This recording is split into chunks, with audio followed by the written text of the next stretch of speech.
Welcome to Going In Blind. I'm your host, Zach Tidwell, and you are here for probably what is the spaciest episode that we've had so far because I'm being joined today by Mr. Richard Anderson, who is a microbiologist who has expertise in molecular biology, biochemistry, and an especially large interest in space and the future of human civilization. He's an author working on his fourth book now, three of which are fiction and one of which is nonfiction, which we're probably going to spend a lot of time on today. It is called Evolution of Life, Big Bang to, oh my gosh, I messed that up.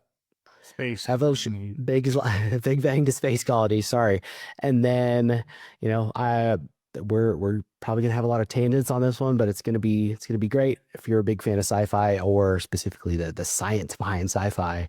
This is gonna be the one for you. But before we get into all of that, just a couple quick announcements as usual. If you haven't already, head over to my website at zachtidwell.com and you can see a little of the powerful story behind me trying to share all of my guests' powerful stories. There's a lot going on there. I also do a lot of speaking engagements, and you can join my mailing list there to get updates about two big projects that I have going on behind the scenes right now. And if you've been listening or watching for a while, please go ahead and follow the show wherever that is. And if that is on one of the audio only platforms, leave a rating and review. That just helps us keep attracting big guests like Mr. Anderson. So, with all of that out of the way, Richard, welcome, welcome, welcome. Thank you for Thank coming. you. Very nice to be here.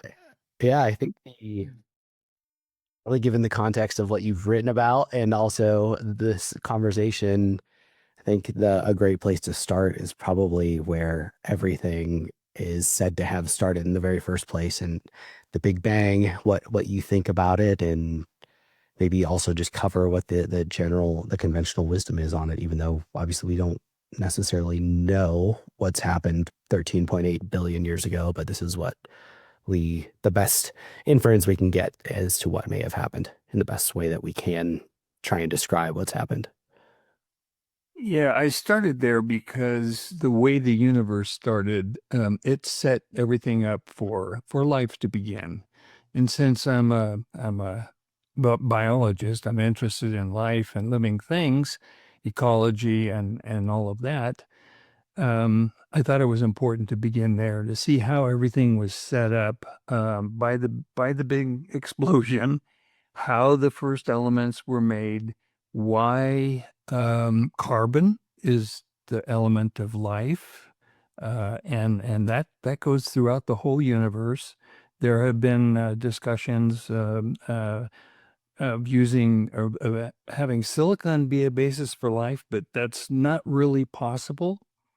Carbon is the only atom, the only element that can form basically millions of different kinds of molecules.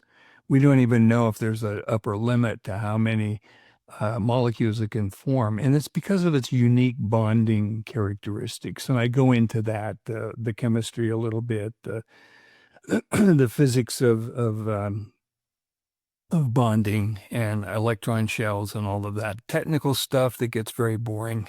So that being said, life molecules, or I should say precursors to life molecules, formed in space, in clouds. They energized and assembled themselves because of the ultraviolet radiation, which is also a destructive radiation, which would tear them apart, except a lot of these molecules drifted into dust clouds and were protected.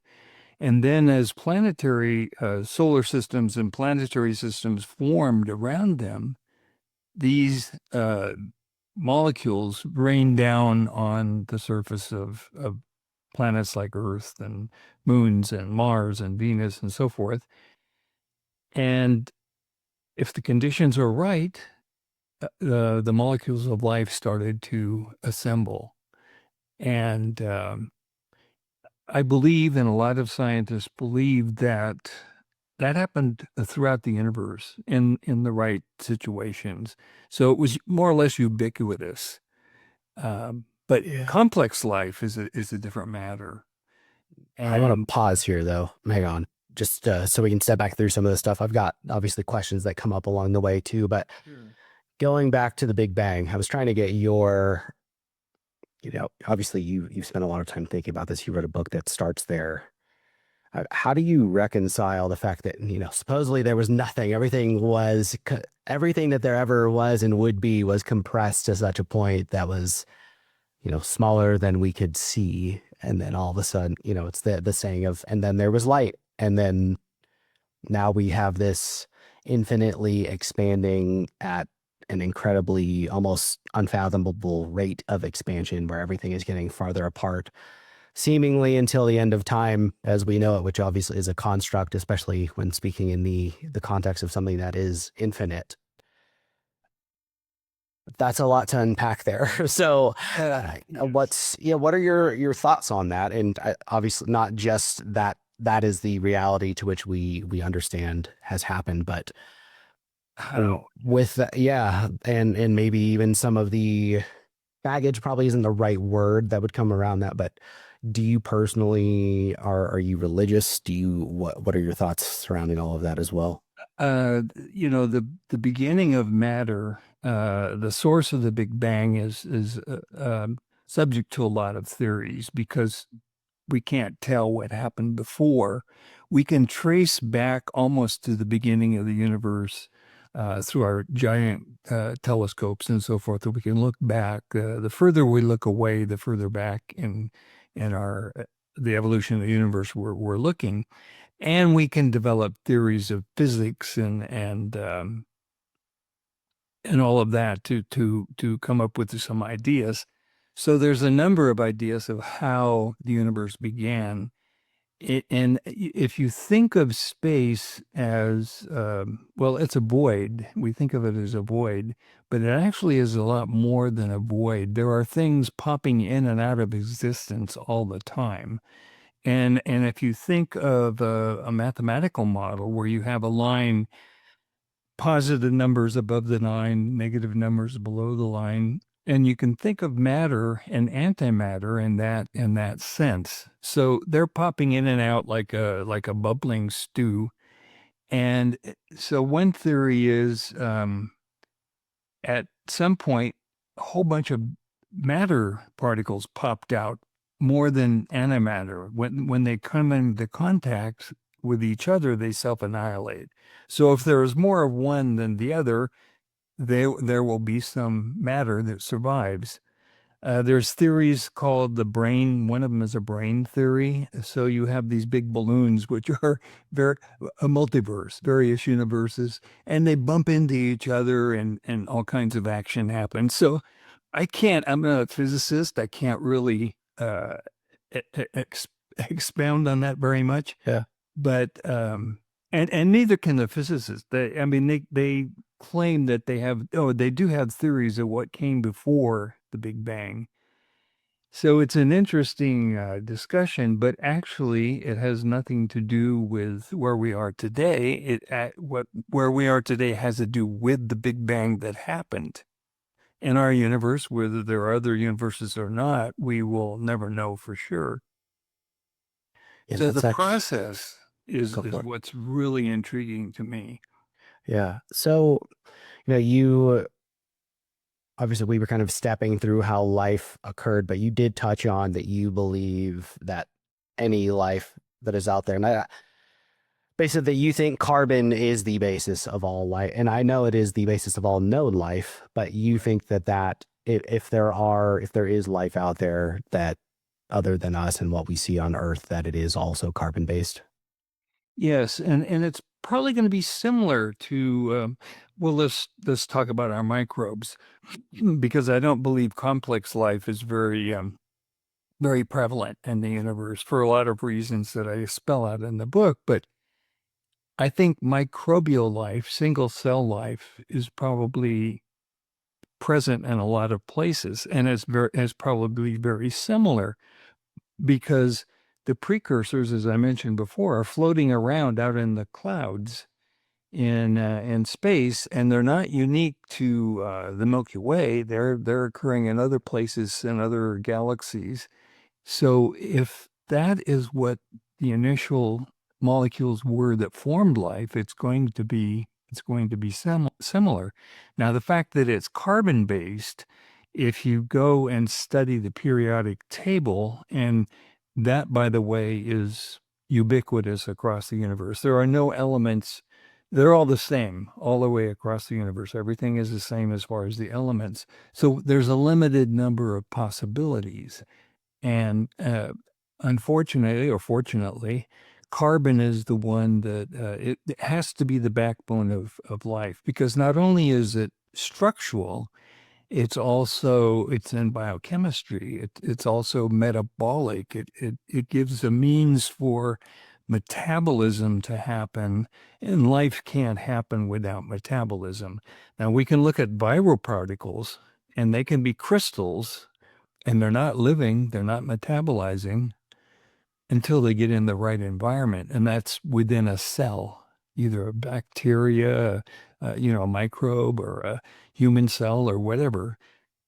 So then they're living. We would consider them living once they're in the cell. And all of what you've said, maybe not the carbon-based life specifically, but the fact that you believe that, yes, maybe microorganisms aren't so rare in the universe but that a higher level of life is, a more complex form of life is, aligns with the rare Earth hypothesis. Is that, Yes. again, do you, I mean, those are kind of the two core tenets of that. Is there any caveats to that? Again, like, I guess it's without having your knowledge of microbiology, it's hard that it almost feels like so assertive, I guess, to me that carbon has to be, in your eyes, the foundation of all life. It comes down to possibility and probability.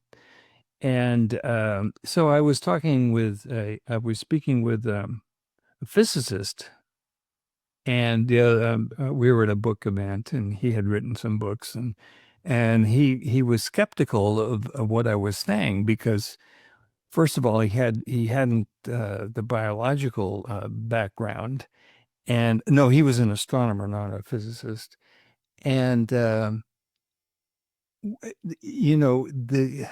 the evolution has to happen. It's a matter of probability and possibility. So if it's impossible, it's not going to happen. If it's barely possible, then you get into probability. And with carbon or with other elements, carbon it's possible, other elements it isn't, and that's just the way it is. Um, so life, also water, is necessary because metabolism. You can imagine the crystalline virus can't live unless it's in a cell. It's also crystalline. It couldn't metabolize even if it had the machinery to metabolize, if it's not in water or not in liquid. So life, that's the other caveat. Life would evolve in water. That's why astronomers look for water vapor and atmosphere in the atmosphere of planets and moons that they can see. So they're looking primarily for liquid water.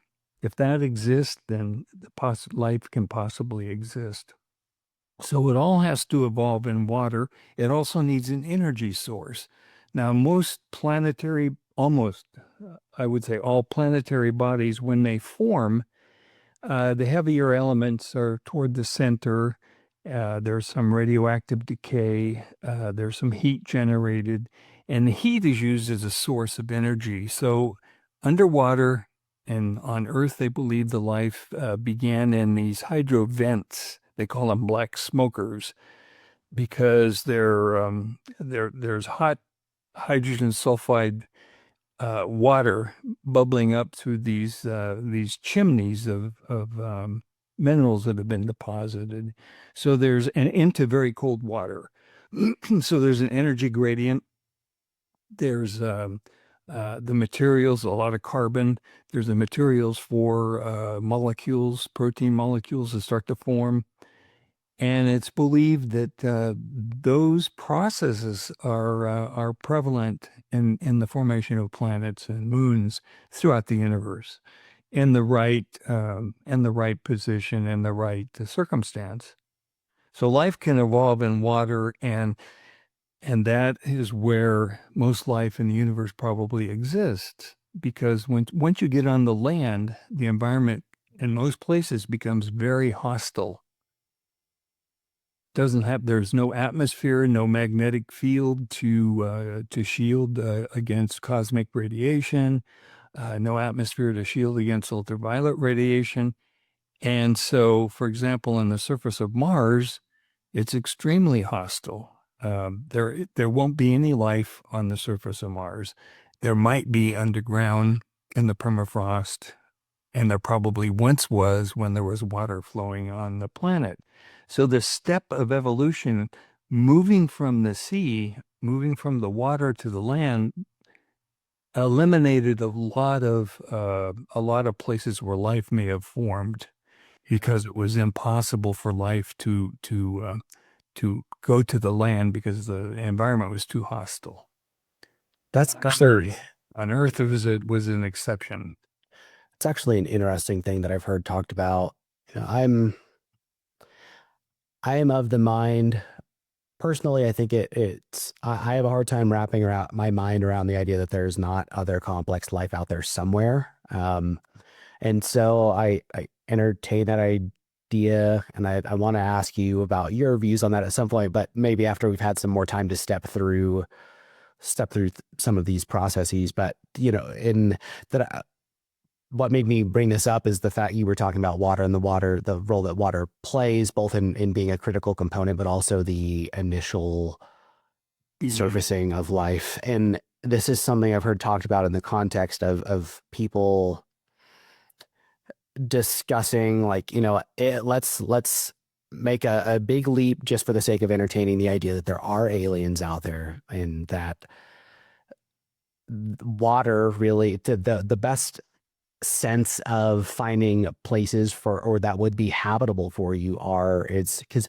these discussions were specifically in the context of there being life underwater, and or not life underwater, but that extraterrestrial life, in our seas. There's just like stuff gets reported in the atmosphere, stuff gets reported deep underwater and things like that. And so they were talking about, because there, with liquid life or liquid water only being able to exist within remain in that state of within certain bounds, right, of heat and everything else, that is almost like, for if you were, if we were to jump to other planets one day, like maybe that might even be the best way for us to do it, is looking for other places with liquid water and then living under the water as opposed to on the surface of these planets, because the surfaces are so and the atmospheres are so much more variable than the liquid water possibly can be.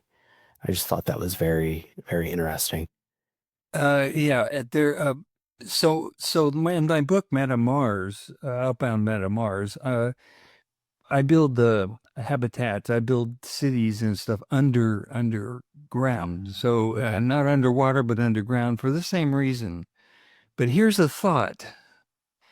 Um, we will not detect intelligent life elsewhere in the universe unless two things. One, it's close, and two, they have technology. So here's something to think about. An intelligent life form underwater cannot develop, if they never exist on land, cannot develop technology. To develop technology, the beginnings of technology is fire. You need fire to smelt metals. You need metal for all kinds of reasons in technology. So we have on Earth, we have octopi that are very intelligent, and they have a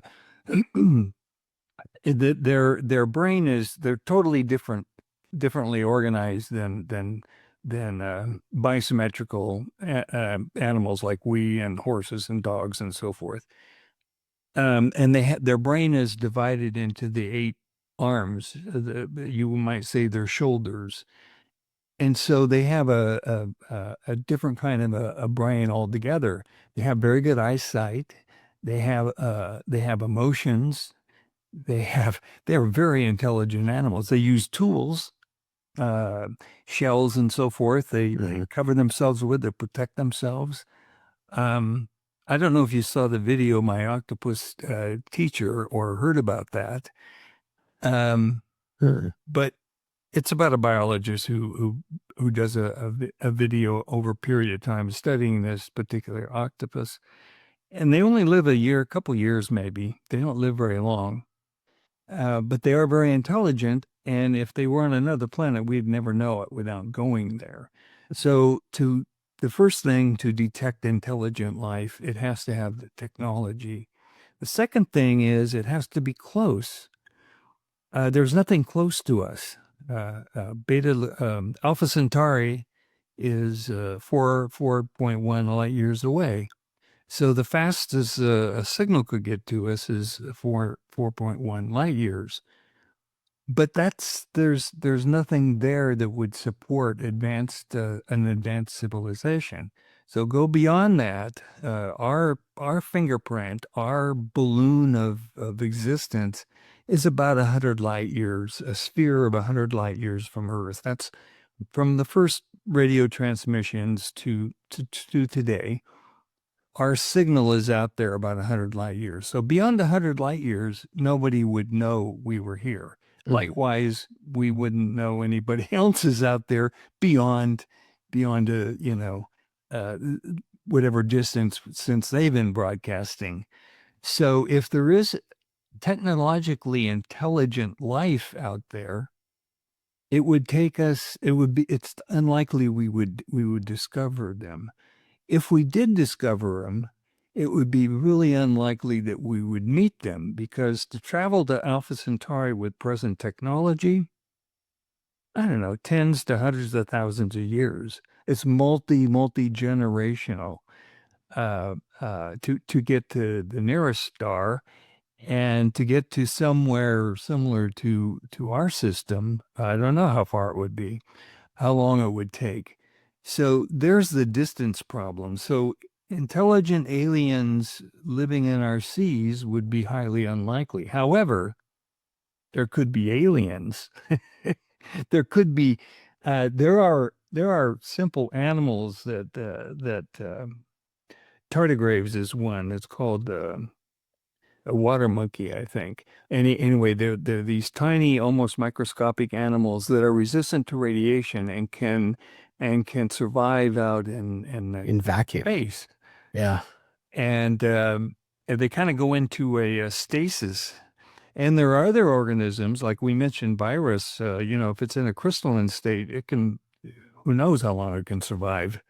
Because it's not chemically or metabolically active. It's just a crystal. So the seed that's called transpermia, that concept is transpermia, where living things or living molecules or small organisms could have traveled to Earth. There's one theory that life actually began on Mars before, and then that was transported to Earth. A meteor would hit Mars, knock off a chunk of rock that would fly through space and end up on Earth. It's possible. Transporting life, transporting the molecule or the first living organisms here. So these are theories. We don't know. They're possibilities. We don't know what exactly happened. But intelligent people walking around among us is it's kind of like the people who believe in a flat Earth. Yeah. They're- it is almost the probability is almost zero that would be possible. Just given Yeah. all of the how big space is, how far apart things are, just given that. And then if you read the book, you realize how unique Earth is. The Earth Moon system is very important in the evolution of humans, because it takes a long time to go from a single cell organism to a cellular or complex organism, all the way up to a human.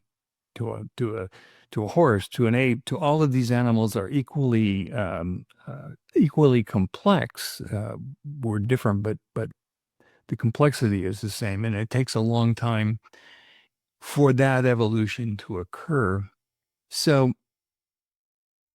that's uh, the fact that we have the moon and how it formed and how it made Earth the most dense of the inner planets, go from Mars all the way to Mercury, and include in that the moon. Earth is the most dense object. So Mars is the lightest, the least dense. The moon actually is the least dense, but as far as the planets, Mars is least dense, then comes Venus, then comes Mercury, and Earth is the most dense. Doesn't make sense. Earth should be in between Mars and Venus, but it's denser.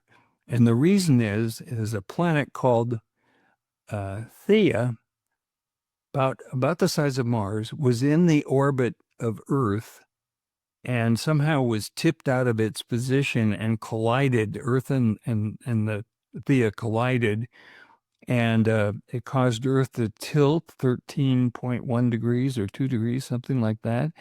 It affected the spin. It caused the planet to become molten again, and it spun off what is now the moon. But when the moon, the material that made the moon, spun off, it left most of the heavier elements on Earth, which gave us a nickel iron core and with a lot of radioactive material. So the center of our Earth is hotter than the surface of the sun. And that has been going on for 4.8 something billion years. And it hasn't really cooled. And so that involves plate tectonics. It's a whole other system that releases carbon dioxide that has been locked up in seashells. Carbon dioxide gets burped out of volcanoes. There's a whole carbon cycle that if we didn't have plate tectonics, carbon would gradually get locked up in calcium carbonate, and the whole thing would grind to a halt. So there's a lot of different things playing in play here, and to me, it's totally fascinating. It is. And I mean, even with to the extent of the moon specifically, it is the perfect size at the perfect distance away from Earth for everything. It gives us our tides and all of these other things. It's just everything seems to have gone so perfectly. And even for you mentioned for Oh yeah. the Earth's density to really, I mean, it seems out of order for our solar system and for it to just, for another protoplanet to have collided with it and have made this happen. Like it's, it's, how can you not just feel pure wonder when you try and fathom what it's taken for all of that to have gone right? Yeah, it is. It is very awesome. It is uh, incredibly interesting. And of course, if it hadn't been that way, we wouldn't be here talking about it. Um, but it was a convergence. Let's say it was a perfect storm of everything that happened the right way for complex life to evolve, for the long evolutionary period that we've suffered. Now we've had ice ages and extinctions, and we've had all kinds of things, but our planet has been, relative to other planets, a long history of stability compared to other planets, which has allowed life to persist and evolve. The extinctions were actually opportunities for different species to arise. The death of the dinosaurs allowed room for the mammals. At the time the dinosaurs were dominant, they were huge, and the mammals were like little shrew-like beings hiding in burrows under the ground, which largely protected them from the fires of the asteroid impact. Um, and also barbecued the dinosaurs on the surface, gave them a pretty good food supply. So, yeah, and so they can stop getting eaten anytime they came to the surface and Yeah, maybe so start to plenty move of up the plenty of chain. snacks. Yeah. Well, and I mean, all the way down to, they think the younger dryas impact theory points to that there was another one 11,800 years ago. Not as big, but still big enough to have wiped out a lot of the megafauna on Earth. And it's just, again, for things, it makes you wonder, like, okay, what role was that necessary? Obviously that happened. Was that necessary for us to still end up where we are, especially now? They found these in the past year or two. They found those big spiraling cavities and pillars supposedly underneath the Giza plateau that supposedly, if the scans are right, extend 2 kilometers almost underneath the plateau. And it's like, okay, what was going on before that? How much of that history was maybe lost 11,800 years ago or at some time before that? Like, I mean, Earth gets bombarded by these things every once in a while, and it's just outside of, a super volcanic eruption that also eradicates most of life on Earth. Like, again, for us to be here amongst everything else is just it's kind of comical when you start and try and daisy chain and connect things for everything to have ended up where we are now. And we feel pretty secure, but we really have no right to because we do have a super volcano in potential super volcano in Yellowstone. So there's a huge caldera under that whole plateau under Yellowstone, and should that erupt, the whole eastern part of the United States would be um, not maybe not destroyed, but there would be tons of volcanic ash. It would be buried, and it would probably cause a global like a nuclear winter, a huge thing. In fact, there was an extinction about 70,000 years ago, and it caused one of the migrations out of Africa, and it was a huge volcano in the Indonesian archipelago and some island. I can't remember the name of the volcano, but it was a huge eruption and it spewed ash high up in the stratosphere and it blocked out the sun. A lot of the life, plant life, then died in Africa, and the herds migrated. The animals either died or migrated out of that area to get new plant food, new pasture, and the humans followed them and Oh, for their food source. So they figure that there were maybe as few as 10,000, 1,200 people. It's called a genetic bottleneck. And so that is one of the things that has led to the humans today. We are very, very 99.9% of our DNA is common. We're very, very closely related, closer than we should be by when you consider the mutation rate. Uh, so we know that the human race went through a bottleneck, and it was around 70,000 years ago, and it coincides with the eruption of that volcano.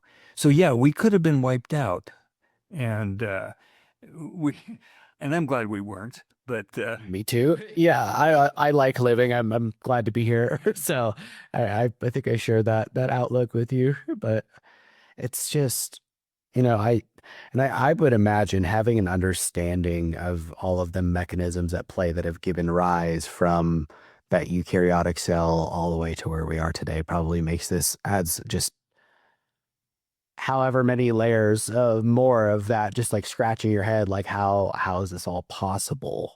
And we know pretty much the events that caused the next evolutionary step. Mhm. Um, when the Earth, the great oxygenation event where our atmosphere went from anaerobic to aerobic, when oxygen was the first organisms that started producing oxygen were photosynthetic cyanobacteria that floated in huge sheets on the ocean surface, and they would generate oxygen, and some of it would dissolve in the oceans, and some of it would build in the atmosphere. But first, the whole Earth was in a reduced state. In other words, the iron in the soil had to rust. Rust is where you take if you have black iron, it's not oxidized, it's reduced. When it's red, rust red, that means oxygen has started to oxidize the iron. So all of that material on Earth, on the anaerobic Earth, had to be oxidized before oxygen would build up in the atmosphere and then in the seas. In that event, all the organisms to that point were anaerobic, which means they were fermentative. They made beer, they made wine. They uh, they didn't. That's one of the main differences between fermentation and oxidation. So oxidation ends up with CO2. Mhm. Fermentation ends up with all kinds of carbon compounds, alcohol being one of them. Uh, but you have methanol, ethanol, you have butanol, you have uh, longer chain carbon molecules, and so forth, depending on the mechanisms of metabolism that these anaerobic bacteria and organisms have. So the Great Oxygenation event caused huge extinctions, but aerobic respiration is much more efficient than anaerobic. It releases much more energy, so it gave an opportunity for multicellular organisms to evolve. If that hadn't happened, there'd be a bunch of bacteria and archaea is another kind of organism. Viruses, that would be the extent of the life. You wouldn't have multicellular organisms without oxidative metabolism. Is So it's there kind of, yeah. an is there another form of metabolism that is possible to occur that that you've suspect could surface at some point as another form of, I get it would still be carbon-based life form. Yeah, Or there's endless potential okay. because these carbon molecules that form life, that form the structure of life, and actually also the function like enzymes and hormones and antibodies and all of those things are protein, are carbon based. They all are high energy molecules. So if some life form can have enzymes that can break these down, they free up the energy. And so yeah, there's who knows how many pathways. So yes, if we found, and here's why biologists are so excited, if we found life on Mars or if we found life anywhere, extraterrestrial life, the first thing they want to know is the metabolism the same as our metabolism. That would that Oh, would that would indicate a common genesis because I think our genesis produced what we are. There may have been more than one genesis, and then one took over. So we don't know that because who knows how many possibilities there are. Once one survives, once one life form, it is able to predate on other pre-life forms, say, then all of a sudden they dominate and they erase all other possibilities. So now all life forms have to stem from the first from the surviving genesis. So yes, there could have been even on Earth multiple genesis, and one came to dominate. One had a slight advantage and came to dominate, mm, and then we're the progeny. Every living thing on this planet has a common ancestor. It's called the universal common ancestor. We, nobody has figured out what that is, but we know there's a at some point there's that basis of the branching that occurred is that oh one yeah, thing. which is, I don't, that'll be, I think the last time I had ever looked into this, I think we're supposed to bring rocks back from Mars at some point in the 2030s. I think it was 2033. And obviously things could have changed as I looked into it. But I mean, that might be the time when biologists get to have this big aha moment where, whether there is a common life form there or a We different. discover life on Mars. It's going to be the biggest thing that happened since since sliced bread. Yeah. But Did you ever see the movie? I think it was called Life. It was a Ryan Reynolds movie. And basically they were on a space station somewhere. I don't know. I don't remember where it's been. I watched this movie on my second deployment, so it's probably been, 10 years. But great movie where they're studying these samples that they've pulled from somewhere, and there was life in there, and it was not what they were expecting, and basically it ends up hunting down everyone on the space station. But it is just, it's an interesting another thing to consider, potentially bringing threats back here. Obviously that is a very yeah, I've read a wide lot of grasp, a but lot of science. It makes for a good science fiction it story. totally does. Yeah, I that's mean, it's scary as hell, but yeah. um, yeah, the thing about those that concept, or the fact that we may, bring back a virus or a disease from space and wipes out Earth, and those things, those ideas. So, say there's a separate genesis somewhere, and we do bring back a hitchhiker back to Earth that contaminates our planet. Would that be have an adverse effect on us? And one of the considerations is, um, our enzyme systems to digest food or to produce toxins or to whatever we do have evolved over eons of time in relation to other organisms on this planet. And a life form coming from somewhere else with a different template is not going to have compatible systems to be able to attack us. Now, that isn't to say it's impossible. It's just to say there is no reason it would develop a metabolism that would be in sync with our own. And so that idea, although possible, is probably would be highly unlikely. And unless there's only one possible genesis, and I can't believe that. Kind of hard to think of. Yeah, and I mean, but it does make for a great story for a book or a movie to think of it, the runaway, life form that we bring back upon ourselves. But I got with that, with the idea of there being one Genesis. I mean, what do you think of? Do you believe that there's a creator out there somewhere in whatever form, or do you think this was all just a happy coincidence that everything has happened? Well, as far as science is concerned, science doesn't really speak to the idea of a creator because strictly speaking, there is no evidence, or there is no theory of a mechanism where that could be possible. So that's the hard and cold science of it. But then that is to say, science is an observational discipline, and you can't observe everything.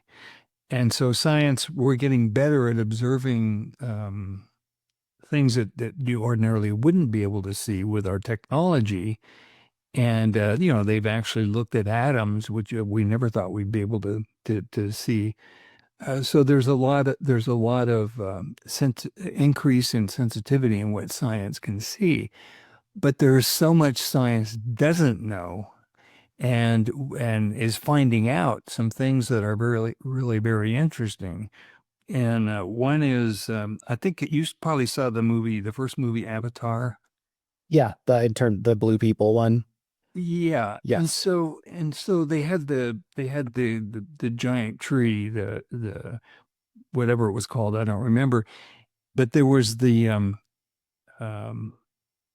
the mycorrhiza underground, the fungus, the connection between the tree and all the plants, all the life on that planet Well, that idea was actually taken from science because that actually occurs. Yep. Trees communicate with one another partly through the fungal mycelium that connect their roots, and they have a synergistic relationship with the tree. The fungus provides minerals, helps dissolve minerals, and provide those materials for the tree. The tree creates sugars in its leaves. It transports a lot of those sugars down into the roots and feeds the fungi with that to keep the fungi healthy. And then if one tree is distressed, that signal can be transferred through the mycelia, through the mycorrhiza to the neighbor trees. Also, when say evergreen trees are attacked by beetles, they send out a chemical signal that alerts nearby trees that these beetles are in the area. And so what happens when you're attacked by beetles? You produce more sap. So the beetles bore into the trees produce more sap and try to push the beetles out, or the insects, whatever they are. And that's where you get these drops of amber that are millions of years old with an insect inside of them. That's where that That's comes where it from. came from. And then it Wow. crystallized into amber, to a rock-like substance, and we're preserving the insect inside. They're really quite beautiful. So they do communicate with one another, and we know now, are learning that there are connections between. Well, for example, I had an experience with a hummingbird. So I'm standing there with the hose running onto the lawn on a dead spot or a dry spot or something a few years ago. I don't have lawns anymore, but it, and the hose is just running with high pressure onto the. No, I'm spraying it in the air. I guess I was watering something else, and this hummingbird came up and flew right to my face. And I had to back off because I thought he has this long beak. I didn't want him to hit my eyes or anything. Yeah. And then he It could backed be like off me. and he came in and he did that again. And somehow I knew he wanted to take a bath. So I put the hose down on the lawn so that the stream wasn't so hard. It sprayed up into the air. Hummingbird flew down there, flew in the spray from the hose, washed his stuff, took his shower, and then just took off. And I stood there and I go, well, how did I know that that's what the bird wanted? And how did the bird think that it could communicate with me that I was holding this hose of water? I haven't resolved that, but there is a recognition of intelligence. So an animal that it may be a predator, it could be a cougar, it could be a bear.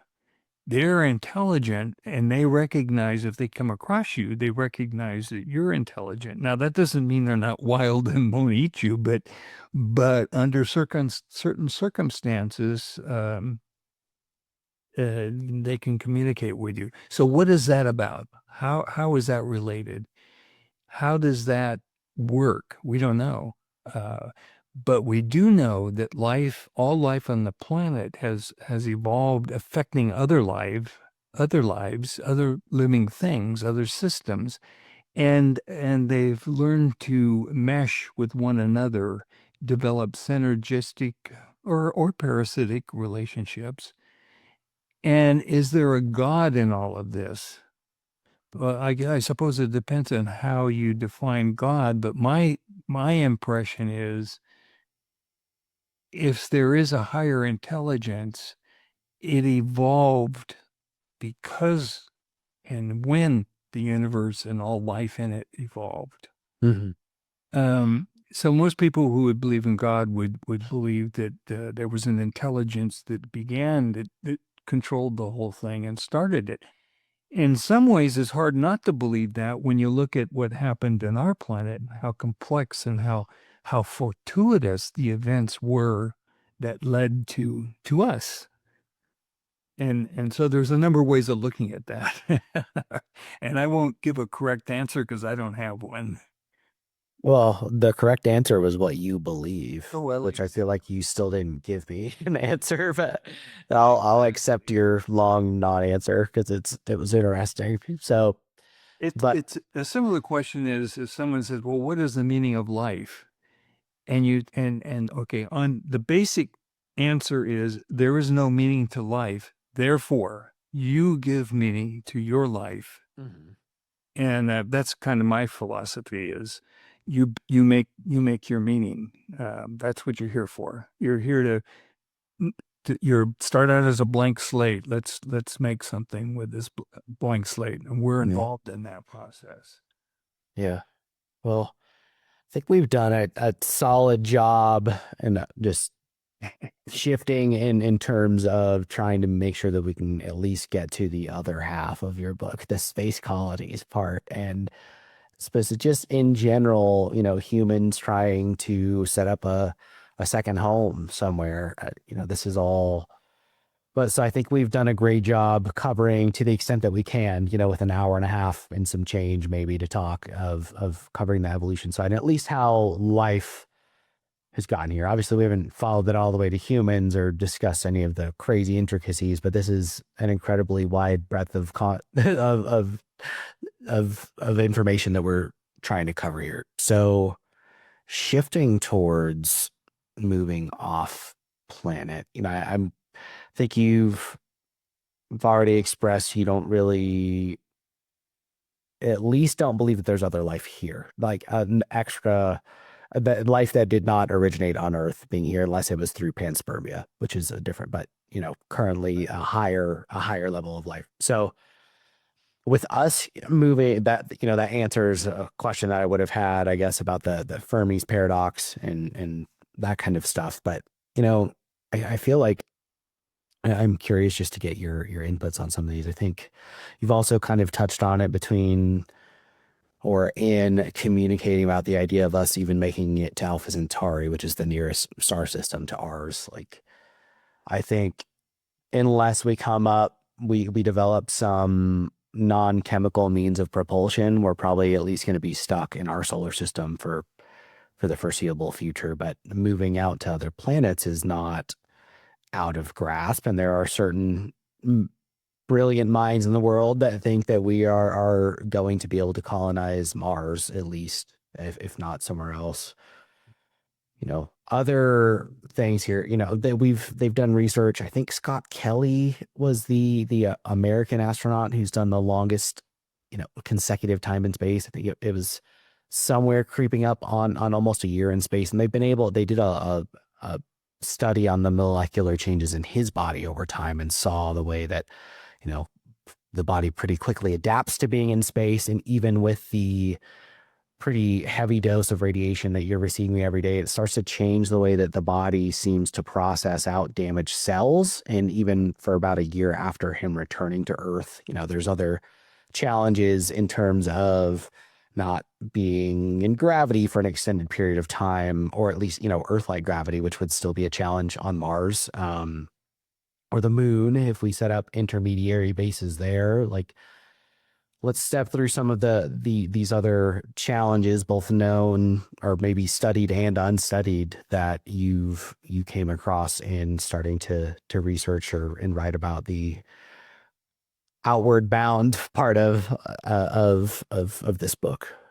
Yeah, first of all, we for long-term survival, in other words, when as our sun begins to expand, as Earth becomes uninhabitable, no matter how much repair we do, that's going to occur, but it's millions of years in the future. Um, we are going to have to move out away from this planet. And my thesis is because we evolved on this planet under these conditions, in this gravity, with this atmosphere and so forth, and psychologically with forests and animals and all plants and all of this, with our diet being what it is, we will have to move those environments into space with us to not that we might not survive without them, but I don't think we want to evolve away from who we are today. So we will move those environments into space, including gravity. That's a big one. Because there are some detrimental effects, bone loss and brain swelling, and there's some organ functions that are affected by microgravity, by the lack of one gravity or standard gravity.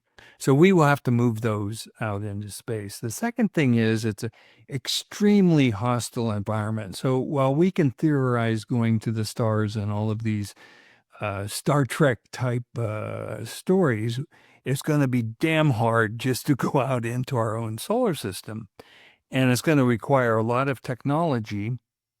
It's going to require us building our environment and our future in space from the materials in space, not launching from Earth gravity well. We just can't get that much material up there. So it's going to involve the materials that are in the asteroid belt and on the moon and even on Mars. But the asteroid belt is a good source because we can pick and choose through all these rocks. We can get high metallic content rocks. We can get rocks that are heavy in silicon. We can get rocks that are heavy in carbon, like lumps of coal. So there are different belts in the asteroid. There were three main belts. So those things are there, and so now we get into artificial intelligence. We won't be able to do it without artificial intelligence. So I played with that a lot in the Outbound series, Mhm. and not just intelligence, but sentience. So now if you have artificial sentience, artificial awareness, and you have these robots out there building things and mining the asteroids and doing everything. They can be intelligent, but certain tasks are going to require, sentient robots in the future on the surface of Mars. You're not going to want humans to go out there and do work. If you're working in a space island and it needs some maintenance on the outside, you're not going to send a human out there with a spacesuit. It's going to be a robot climbing around out there fixing things and making decisions. So then I started looking at what might artificial sentience look like? What would it be? Would it be like data? With no emotions and would they have ethics, morality? Would they become our enemies? Would they become our dominant, our overlords? So I'm looking at all of these different ideas in the Outbound series, and the heroine of the series is a artificial being who is virtual, and her name is Ophelia. You haven't read any of the Outbound books? Yeah. No, because you and I just got this scheduled like a week ago. So this has been pretty recent. Yeah. So Ophelia is interfaced with Virgil Greenlee's brain. So there's an actual hard interface, but she lives mainly out in the data sphere. So she's like these big centers they're putting in California, data centers that are draining huge amounts of energy.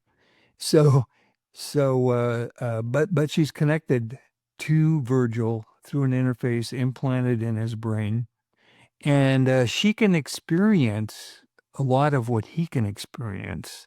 So she can sense his endorphins, for example. She can taste his food. She can see through his eyes because she's connected with his nervous system. She can get into his metabolism through brain, uh, the brain chemical barrier or the relationship, the hormonal chemical brain electronic interface, the mind body, in other words. And she can control some of his metabolism on a cellular level. Now, this is all, pretty far fetched, but the idea is we will be using artificial intelligence, maybe even artificial sentience. Once the cat gets out of the bag, it may be already out of the bag. Once the cat gets out of the bag, it's not going back. and what we will lose control about of it. And in fact, we are now when they build the neural nets for artificial intelligent programs, self-learning programs, the engineers have no control over it after it starts learning and reprogramming itself. They don't know what it knows, what it can do, how it thinks. They don't know what the code means Yeah, on during their a brain. yeah, So during the it's, training cycle, we don't understand it, and that's all like regulated or tended to be regulated through post training, which is yeah. So what's going to happen there? So I'm just that's part of the reason for these books is to examine.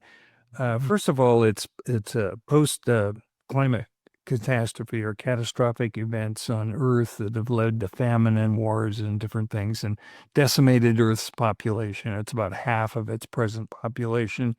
Society is in disarray. There is a central government, but it only covers maybe half of the people on the planet. There's been migrations toward the poles to get away from the um, the most adverse conditions on our planet, and uh, and they started this space settlement program to develop materials in space that can be delivered to Earth to help Earth recover. And that's basically where those books are going. So they build these colonies, these let's islands in space. let's stay more like in our world for right now. I'm curious because these are real issues and these are like, present. Obviously, you're exploring these in a fictional way that is all great sci-fi, right? We could even look back at sci-fi from 60 years ago and now technologies that were talked about are real things. So I think exploring some of these at present and talking about them in the real world and then setting that up so people can then go see where you think some of this stuff might be going with your fiction is kind of a great way to do that because these are important topics to talk about. I mean, with the AI, with these LLMs, again, it's kind of a black box technology from the sense of, like you said, while they're training, we don't really understand how they're working at that level. And then we have our actions that we take on the back end of that to try and filter some of what it will do or tweak, the extent to which it focuses on certain things and the models. But you touched on the sentience, but it's been a while since these LLMs have surpassed the Turing test, right? I mean, Oh yeah, it's been a long time, but I think, these are AI has risen in a way that probably far is very entirely alien to how he might have imagined AI to have, you know, the idea of that test is if you're at a terminal talking to this thing, you don't know if you're communicating with a person or a computer. That doesn't, there was no internet back then, even much less a right, giant distributed system of computing. So right. on one hand, I guess, do you and it's hard to read what reality or what like get a real gauge of the room on this stuff because you have these companies who don't want people to be terrified. So the cat is out of the bag. Like these technologies will be continuing to get developed. So like at some point we have reached sentience or will reach sentience. And I don't know if we already have, because again, they would want to keep that on the down low, I think, really, because there's so much money behind it and the alarmism of it. So Oh, yeah. what's your current read on the room with that stuff? Well, I think it's going to open up a whole area that we're going to be totally unfamiliar and unprepared for. And one of the things that I deal with is the ethics of if you have sentient robots or artificial sentience, they are due human rights. They would have to have some protections because once you exist, once you're aware, self-aware, and aware of an environment, it seems to me you have a right to be. You were created, now you're here, now you know you're here, and you can't have an off switch that somebody can come and switch you off at will or decide to take you apart and assemble you as something else. So there's some ethical, moral issues with once you get into sentience. Um, and and the dominating so if you're looking at an artificial intelligence on this planet that becomes sentient, in my view is they're not going to really be competing with humans because they won't have the same desires. They won't have they will have no need for a yacht or a mansion or you know a $500 dinner, you know. Mhm. They won't have those same material needs and desires. Their energy comes from an outlet. They plug in, charge up, and they're good to go. They may need a lube job once in a while, but you know, Don't we all? so It's, we're very expensive to maintain. We require a lot of food and complex foods that are expensive and energy expensive to assemble, and that's one of the issues I deal with in the space islands. We do have technology to develop a lot of foods much more efficiently than we do by raising cattle on a ranch and chickens and these huge enclosures. That's those types of agriculture, those types of food supply, food destroys natural habitats, and is a major cause of our present global warming situation. And it has a limit. They keep getting more wheat per acre, more corn per acre, more livestock and feedlots and everything, but there's a limit to this. And the process of doing it is damaging the environment, damaging the ecosystems that support all life. So part of the technology of the future will be a large part of it, in my view, will be the efficient food production.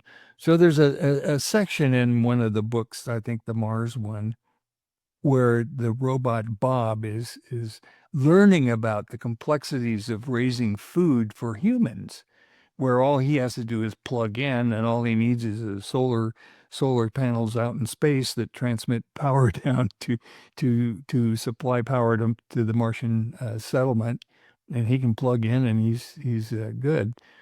So the energy from the sun is much more direct to support artificial sentience and artificial beings than it is for humans. Also, the environment. They can exist in any environment you design them for. We can't. We're pretty finicky.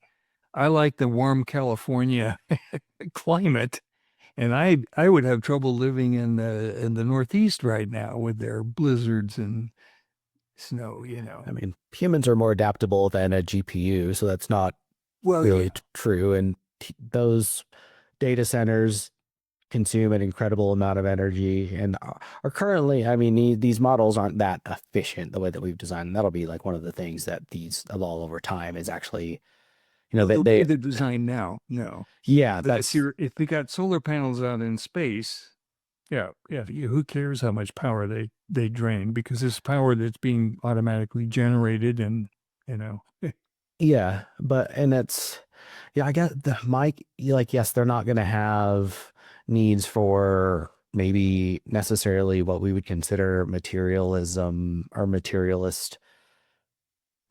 items, but they will have a need for more power and more compute. And I think that's where that could be dangerous with them. that would be yeah. In other There, words, there would be no crimes of passion. There would be no reason to kill humans that I can think of. But yes, a huge appetite for power. And if they continued to expand, they would continue to consume power and want more. So yeah, I think that would be a concern. yeah, well, and then it is with the same things you pointed out, like monocrop agriculture is a problem for sure. Obviously the way that, and I eat a ton of meat, so obviously I'm part of this feeding into the system, but like most animals are not harvested humanely. You could Oh see yeah. where a non-human intelligence is then does start to follow this pathway of, humans are the problem. And that is it. a serious concern. Again, it's like I saw, I, I get, I think they do need an off switch. I don't think that would matter a whole lot once they're necessarily integrated. Not if they escape the sandbox within which they are supposed to be operating. Then the off Well, button doesn't yeah. really do anything. But it's, I like at this point, I guess, because there's been like I think one of the engineers, the past year and a half or so was a Google engineer that had come out and thought that Gemini was sentient. Like when you see stuff like that, obviously gauging the room as much as you can, do you think that we're already at that point and it's these mega corporations keeping that quiet? Or that is more of an alarmist point of view on his part or the other people. I don't think they're keeping it quiet. I think they're moving as fast as they can because there's a competition and somebody's going to get there. Hmm. So there's no way of stopping this progress. Um, but you have to remember these intelligence, these AIs, these GTPs and large language models, they live within an artificial environment. They live in a database that has all kinds of disinformation, and that's a danger because they have no way of determining whether this is true or not. They take everything that's in there at face value. When they get more advanced, they may be able to see some conflicting information and start to question it. But at the present state, they summarize and regurgitate what what they have. So they don't know if they're living in a real world or not. And that's when you start to have artificial sentience tied to an ability to sense the environment. In other words, they have a visual component, they have sensory modules, where they can feel the environment, the texture, warm and cold, and all of that, where they can get the input from the environment. Then they start to learn reality.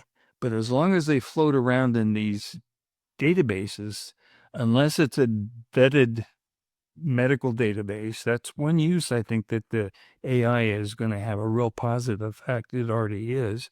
Yeah. As the medical databases are vetted, in other words, the information is verified. It's just like if you were to publish in a journal, it's reviewed, it's validated, there is supporting research and so forth. So physicians some of them are a little bit concerned in that you can plug in a bunch of symptoms into these databases, into these search engines, these large language models, and they'll come back with diagnosis. They'll come back with probability diagnosis. It looks like it could be, and sometimes, and that's a real assist to the physician because first of all, he can't know all the data that's out there. And secondly, even if he does know it, he might not remember some parts of it, and or he might not make the connections that an AI, a large language model, would make. So, The biases. Yeah. so that's going to be an area I think we're going to see rapid evolution, and it will be a model maybe for some other areas. But I know that what is the large language model on X is Grok, I think. Hmm. So they've had some problems with Grok because it comes up with some pretty strange things, and it's because all the garbage that's in that database. Basically, people can post whatever they want. There's no policing, and it's some of it's information, a lot of it is disinformation, a lot of it is just junk. And the AI has no way of evaluating the differences. So right now that's kind of a danger, but we're at the very early stages. And so I think the first thing you're going to see AI models um, running around these databases and excising materials that are fallacious, that are wrong, and they may get their data from a vetted database and then be put in these other databases to review all the content because the companies are not going to pay the kind of money you would have to pay to police these huge databases. It's not a good business model. They don't Well, have the and motivation, but AI could do it. It's Really. the other tough side of that, and I guess I'm curious to hear why you picked grok specifically as well, because this is hallucinations. I mean, that's the term that they've allocated to these, Yeah. when these things will fabricate information when they don't know an answer, or when they've surpassed their context window, which is basically like their functional memory of a conversation. But like the other side of that is then who is the one vetting the information? Obviously, in a medical context, that's very different. But you know, Oh, if yeah. who's vetting what we are pulling off of the internet? Um, Good. it's Yeah. slippery. Again, humans make things so messy. But it's So I use AI there too to vet. uh, Ophelia gains a lot of power through my books, but all of it's kind of to point out the fact how biased we are, and even scientists who try not to be, where scientists are trained to really try to put their personal biases aside. That's very difficult to do. You're part of everything that came in your uprising and everything you've experienced in your life, and and our brains are analog. They're not digital. They're not hard truths. We summarize information in our brains, and we make assumptions, and we that I talk about in my first book a little bit, and how our minds evolved to be to function, and for us to succeed in our environments and our analog environment, to respond on limited information. So yeah, these AI models can go out and gather tons of information and crank it out and come up with a conclusion that's very valid if the information is valid. But how do you get that valid information? yeah. I'm honestly more concerned with how we as humans intentionally apply it as opposed to it becoming sentient. I think Yeah, as of at least, absolutely. if I had to put a critical part on right now, it's, between it starting to get in it, it's this is going to be a natural progression, right? Where it starts to get integrated into everything. This is the next, technological evolution that's kind of happening. I've had some guests on who are starting to use this for incredible things. Like I had a gentleman named Steve Biggery on recently, and they're starting to integrate this stuff into wearables for skilled trades. So that like welders have, are hooked into these LLMs and their image processing capabilities to tell, hey, was the temperature right on that weld? Is that an uneven where there may be bubbles in there that might be vulnerability structurally later on? But then you've got the other side of, we're tying this all into defense companies now, and then these are gonna, I mean, it's getting tied into slowly, I think, lower and lower levels of governance as well, and that's a slippery kind of slip. I think we could stifle ourselves with our own governments having too much power with these things before we have to really be concerned about the sentience. Not that we shouldn't be planning for that, but I think that's, go ahead. Yeah, it definitely is Pandora's box. Yeah. The one thing uh, I lost my thought there, but I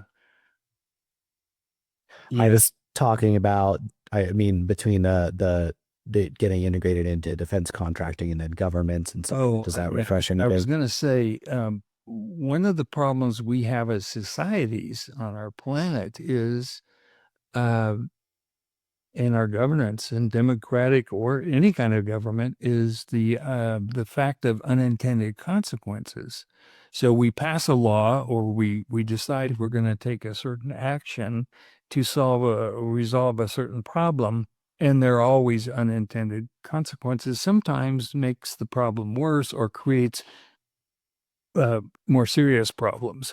And we're very poor at projecting unintended consequences. And my thought was, you could ask the AI, this is a law we're intending to pass, and this is what we want to accomplish.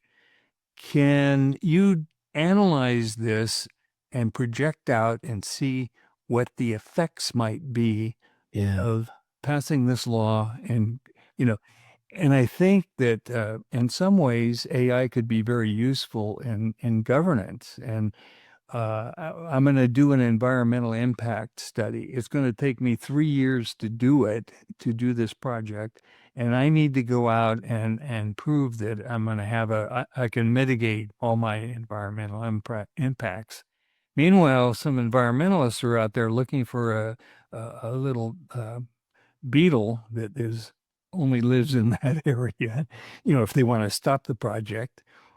Well, if you had a AI large language models, these things out there analyzing all the data, you could probably come up with an impact report a lot quicker with a lot more data and help that process. So I think in some ways it could speed up our or eliminate some of our bureaucracy. Um, Yeah. and those are just some functional areas where they have a limited use. But there again, they could be tweaked to have a bias. Yeah. And but long term, and bringing this back into space, and as we start to bring this thing to a close, and maybe even towards Ophelia and everything that's going on with the Outbound series, like this is in term long term picture for us to be colonizing space. You think that it would be more in at the point where AI is sentient, or this is obviously in the fictional sense, this is just well in the future where the books are taking place. As far as the implant Ophelia and her effect on Virgil and everything, that's pretty much science fiction. But as far as sentient AI, I don't think it is. And I'm putting this out 250 years in the future. So we may be, that the way things are progressing, we may be there even before then. I think so. Yeah. So, but I wanted to put it out far enough to make it seem more likely. And the, I wanted to do an examination of our civilization, some of our faults, how we pass laws and then don't adhere to them. Um, and in that sense, I'm building toward artificial beings, robots, enforcing the laws. In other words, to make sure they're enforced equitably to everybody, and not to get away from trial by jury or anything like that. But we've just seen examples recently that if you have enough power, you can circumvent the laws. They don't apply to you. Or I weaponize think it. what society wants, people want to be able to raise their families, to do their jobs, to succeed, to have some control over their lives and what they do, how they vacation, how they live, where they live. And they don't want to have to be looking over their shoulders all the time to see who's trying to take what from who, who's trying to pass a tax on a certain group of people, or do something that's inadequate, equitable. They don't want to worry about that. But if you don't participate in politics, in our case, the elections, if you don't vote, if you don't keep yourself aware, you run the risk of losing what you have. And I think people would rather be on autopilot and have that all taken care of for them. And so the thought is, if you had an artificial intelligent enforcer within the system that made sure everything was fair and equitable, a review of policies and procedures, people would pass the laws, and then these artificial intelligence and beings would make sure that the laws that the people passed were equitable and enforced, and that there would be no uncertainty. For example, if you violated the terms of your membership in belonging to the internet and being able to post. And if you posted something that was untrue, you could be fined, or you could be removed from the membership. There's a number of things that could happen to keep the information as clean as possible that's on that database. It is highly useful. If it's true, it's highly useful. You can do searches and find out something in an instant. Whereas I can remember back when I was in college, library research was a very time-consuming job. So, and I've noted you've said referred to equity a bunch of times and not equalness. Those are different terms. So I got that, and then also I guess between that and then it sounds maybe I just read too far into what you said. Are you proposing a change to freedom of speech? I guess in the sense in the digital space, are you opposed to free speech as it currently stands? Am I reading too far into that? No, I'm not opposed to free speech at all. Okay. I'm just I'm just saying that what you say, what you publish, uh, you have to be accountable for that. In other words, if it causes damage somewhere, you have to assume the liability. You have to assume some sort of consequence. If you accuse your neighbor of some heinous crime that is totally untrue, but you're mad at Hmm. your neighbor, and somebody, as a result of that, kills your neighbor, you have to have some accountability for saying that. Not Yes. that it's illegal for you to say what you want to say. It's this, you have to think about what the impact of that would be. If you're intentionally putting false information out to cause harm or Yeah, that's yeah. that's a large part of it. Uh, But if you're forwarding information you receive without checking it, I think there's also a liability with that. There was something a friend of mine forwarded to me when Obama was president. It was about his wife, and I can't remember exactly what it was, but it was totally untrue. And so he forwarded it, and I read it, and I don't remember specifically what it was. And I thought, that's strange. It doesn't sound like Michelle, whatever it was she was supposed to, some gaffe, something she didn't know. But I didn't, I didn't respond to it. And then this was on Facebook. And then a few days later, I went back on that site and I saw all these different responses from people to this person who was highly educated. He was an engineer. And they were saying, you went ahead and forwarded this without without checking it yourself because it fit your worldview. And that kind of stuck with me. I thought, well, there has to be some responsibility, even for forwarding disinformation, um, because you have a worldview that is biased in one way or another, and we all have biases. Um, so I think there has to be some accountability. Not that you can't have freedom of speech unless it's specifically, hate speech it gets very difficult there, where you're attacking somebody, and there the remedy today in the law is you can be sued for libel, but the process is very cumbersome and difficult. the extreme of that is what we're seeing in the UK, where 12,000 people got arrested last year for social media posts that, someone has determined to be offensive. It's, Oh no, you can absolutely go too far. well, yeah. And so and I know that's not what you're saying. I just like, I was putting, because I actually, I went to dinner with my dad last night and I don't think he had heard that. We were talking about something and I mentioned that. And then, um, just, yeah, the slippery slope of some of It this stuff. is. And he hadn't heard about it. So I think someone listening right now just heard that and hadn't heard of that yet. So that's like, even with that, it's tough because then we end up with this thing in society.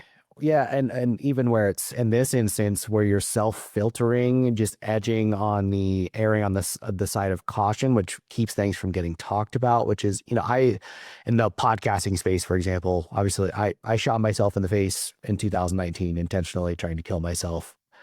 I when I listen to other podcasts and suicide comes up, they will often censor the word suicide because YouTube will flag that if it's talked about. That's I Oh, don't do it on here. So it's like even when I talk about it or other subjects, then you're like, okay, do I need to not say that more? And it's you just, know, yeah, I have a button somewhere that says I read censored books. Yeah, I don't censorship. okay. It, I do I do have a problem with hate speech, but I think another way of handling stuff like that is to allow the comment, the publication, and to put in a disclaimer. An editor would have to go in and say, this is the problem with what this person said, or it's untrue. Here's the facts, or some sort of a rating system. Allow the person to express what they're expressing, and then add a comment. Now that's highly labor. You're not going to be able to do that on the internet, on any of these social media posts. The companies are not going to pay for people to do that. And but I mean that's an idea of an approach without actually saying you can't say that. I think Yeah. I think the you're right about the problem of The self-censoring censorship. kind It of stuff. drives me crazy when even when they bleep out a swear word on the news, and you know what the word is, and you Yeah. read the mouth and you go like, I know what they said, and you don't want me to hear that because What are we doing? even though I know what they said, just the mere hearing of it is going to pollute my mind. Yeah. It's really gets kind of silly. One of my favorite cartoons is Pearls Before Swine. I don't know if you're familiar with that. That doesn't ring a bell. No. Well, anyway, it's a lot about censorship, and it's just a little cartoon in the paper, but Little comments on it from time to yeah. time. Yeah. I don't know. I always feel like we are probably living in the most interesting time in human history. And I wonder if other humans have thought that along the way, if when people were setting up the colonies on the eastern coast of the US were like, pre United States, obviously, but we're like, man, this is the time. If there was ever a time to be alive, we're in it now. But it's kind of hard to imagine that was the case, knowing where we are now. And it's exciting getting to talk about all of this in the context of imagining what this looks like, another leap forward because it's so hard to comprehend. And that's Well, makes exciting. we've never had a place in history where we've had the technology, the power of our population plus our technology has right now. And so we're having a huge impact on ourselves, on our planet, on everything involved because we've gained so much power and knowledge. So we are in unique times. And I think the future is going to be even more interesting. Yeah. It's just so I think this is a great way to put a bow on this thing. Where can people find Evolution of Life? Where can people find the Outbound series and Miss Ophelia and Mr. Virgil and everything else that you're doing? It's all on Amazon. Okay. It's I have a website, richardandersonauthor.com, and that's Facebook presence. And the books are searchable by my name or by the book name, or some of the search codes. I don't remember all the terms. Yeah. But basically, it's Amazon Kindle, and the fourth book I'm working on now is coming back to Earth and bringing some of the knowledge and technology gained in space and applying it to Earth and Earth societies, and how that might happen in the future. Yeah. I'll have to check it out because I'd listened to a book I've listened to several books out of a series called Expeditionary Force by Craig Allenson. It's kind of similar in this the sense, there's this the AI, the sentient AI is kind of, the funny character in the book, but it sounds like there might be some of that with the Outbound series, and I'll have to, and maybe you should check out that series too. It's one of those where there's like, 15 books in the series, so it starts to get a little repetitive and I stopped reading, but it's first several are really good. So I will link your website in the show notes and all that stuff. So everyone, please go check that out. But thank you again for just taking the time and running through all this with me in a way that breaks down to layman's terms, especially all the biological stuff. I know there was a lot there that you had to have We to had a few things, yeah. knock down a couple levels. But yeah, so just thank you so much. Oh, yeah, it's been my pleasure. And thanks everyone at home for listening to another episode of Going In Blind. Again, this awesome, interesting stuff. Let me know if you enjoy the space kind of stuff and the sci-fi kind of content. I think this is the first interview that we've done of this kind, and I honestly I love having scientists on here, and this was a special twist because he's got the sci-fi interest as well. So if you haven't already, rate and review the show wherever you're listening, follow us, and I'll see you next time. Bye.